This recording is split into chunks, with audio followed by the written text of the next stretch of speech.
itu sejahtera, tidak mengandalkan bantuan saja. Bantuan tetap Pak Kadis pasti akan kawal, akan terus akan memprogramkan terus. Tapi seharusnya di level petani bukan itu yang ditunggu-tunggu. Seharusnya seperti itu. Di perkebunan kan nggak begitu.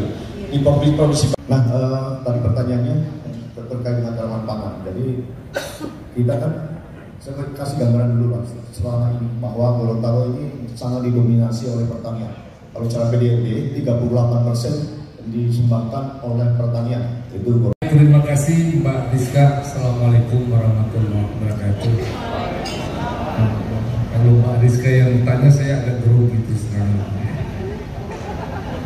Tapi karena Mbak Rizka ini sudah buka dengan pantun, tadi saya juga mau pantun gitu.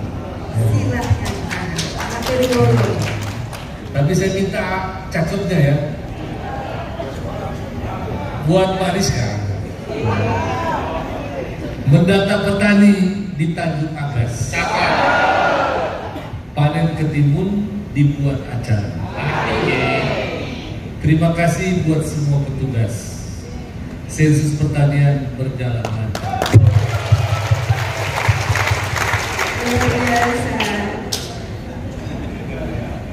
Jadi saya terus terang termasuk orang yang bahagia ini hari ini. Ya, bahagia ini karena meningkat cukup signifikan. Ya, tepuk tangan untuk itu Bapak. Artinya meningkat itu pasti prospek pendapatan di sektor pertanian itu terbuka lebar, ya, dan menjanjikan. Kalau tidak menguntungkan, pasti sudah berkurang jumlah petani dalam 10 tahun terakhir. Dan ini diperkuat lagi dengan data yang disampaikan Pak Rilis tadi. Angka petani berkurang sekian persen. Artinya bahwa insya Allah dan mudah-mudahan kenyataannya seperti itu, berarti sektor pertanian kita di Gorontalo ini on the track. Ini juga Pak Manif, kalau kita compare dengan data gitu, ya, kalau cabai ya sampai 100.000 nggak terlalu ribut gitu, dibeli juga. Tapi kalau beras, ya, beras sekarang ini sudah kurang lebih rata-rata 14.000 per kilogram. Ya, itu naiknya cuma sekitar mungkin dari biasanya 11-12.000 lah kurang lebih. Ya naik 1.000 aja, bukan cuma Gorontalo, Indonesia ribut. Ya, seharusnya kalau saya pemerintah, dalam artian saya punya kebijakan, mengambil kebijakan secara terpusat nasional, mungkin kita subsidi aja. Pemerintah beli dengan harga mahal, tapi jual ke masyarakat dengan menengah ke bawah dengan harga murah, supaya petani itu bisa mendapatkan tadi kesempatan untuk menikmati harga beras yang tinggi tadi. Ya, jadi ini saya kira memang PR bagi kita pemerintah, ya. Mungkin pengambilan kebijakan selama ini kita lebih fokus pada subsidi inputnya. Jadi menyediakan benih, menyediakan pupuk, ya. Tapi harga nggak boleh tinggi.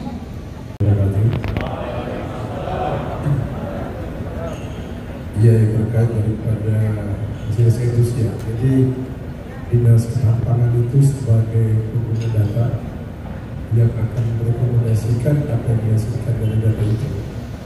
Jadi pertama adalah terkait seperti Pak Akan seperti disampaikan terhadap produksi padi, bukan orientasi pada beras. Jadi Pak Akan sampaikan bahwa beras kalau mahal si impor akan turun. Jadi saya dari Dinas Ketahanan itu pertama merasa bersyukur sudah menghasilkan data yang bagus, karena sebenarnya ke depan ini nanti kita ini punya IKN ini. IKN itu kan dekat dari sini ya. Kalau IKN jadi berarti potensi beras, penggunaan beras itu makin besar. Dengan akses yang paling dekat adalah Sulawesi. Nah, tadi seperti yang Pak Gubernur waktu sampaikan tadi di rapat tadi bahwa Kabupaten Gorontalo Utara itu sebagai pintu ke IKN. Berarti kebutuhan beras ini akan makin banyak. Nah, kalau kita berbicara tentang ketersediaan, nah kalau sekarang ini kan Gorontalo itu di samping berproduksi sendiri, ada juga beras masuk dari dan Sulawesi Tengah maupun dari Sulawesi Selatan. Nah, kalau IKN terjadi, ini potensi mengalir ke sana, ke IKN nanti. Berarti Gorontalo nantinya juga akan kekurangan nanti, karena beras kita di sini akan kembali ke sana. Nah, harapannya bahwa dengan ada data-data yang cukup bagus ini, usahakan nanti kalau bagus berarti kan akan mengambil kebijakan yang baik yang tepat. Jadi harapannya bahwa dengan ada sensus pertanian ini, harapan kami bisa menghasilkan data yang bagus sehingga tidak salah mengambil kebijakan. Betul.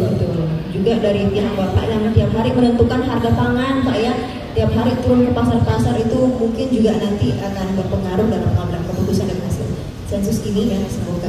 Dan kita ke Pak Khairuddin. Jadi kita sampaikan kalau pada beras naik orang pecah kancing. Saya memang agak sering bertolak belakang dengan Pak Kandis ini.